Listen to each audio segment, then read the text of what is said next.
if you got a kid who wants to be Luke Skywalker, hand them a viola, I would say.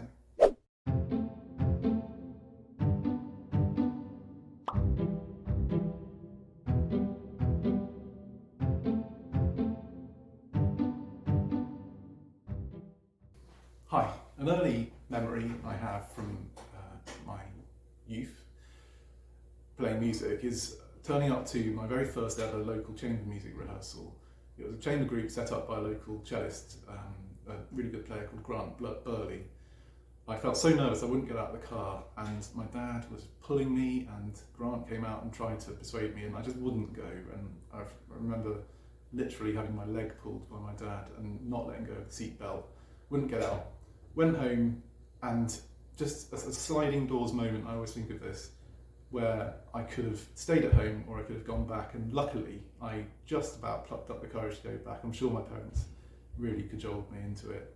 And I went in, tear-stained face, probably age 12, didn't do very well, but really enjoyed it and stayed at it, and then carried on playing chamber music all through my adolescence and youth and into music college, and then of course into my career here in Royal Northern Sinfonia.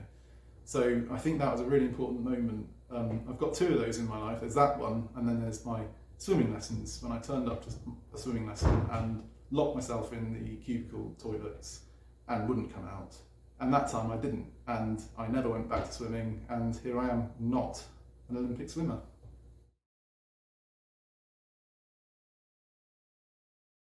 A piece I enjoyed playing very much when I was in my teenage years in my local youth orchestra, the Avon School's Philharmonic, was Sibelius' Second Symphony.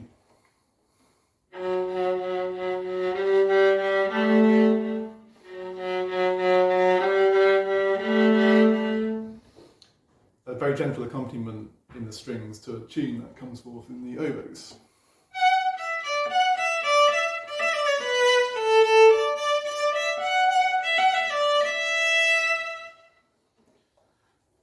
Rather sweet and lovely, giving no impression yet of the full gamut of emotions that come forth in the rest of the piece.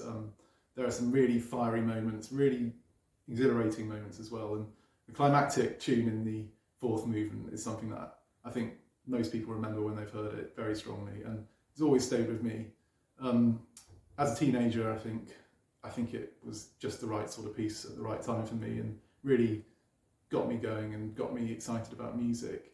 I think for a lot of my contemporaries as well, which is probably why it's a very popular piece for youth orchestras. So if you have a teenager, if you are a teenager, or if you're a teenager at heart, give this piece a listen. I think it'll really speak to you, like it did me.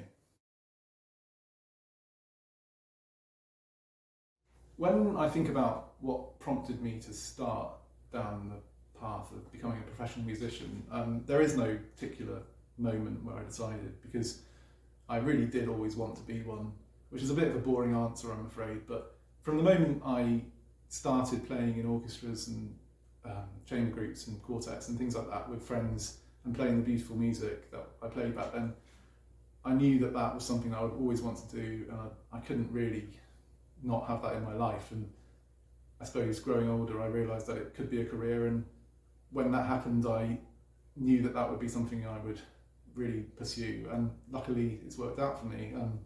Who knows what I'd be doing if I hadn't started playing the viola. My only other options were astronaut, fighter pilot, and I think before that Luke Skywalker. I wanted to be Luke Skywalker.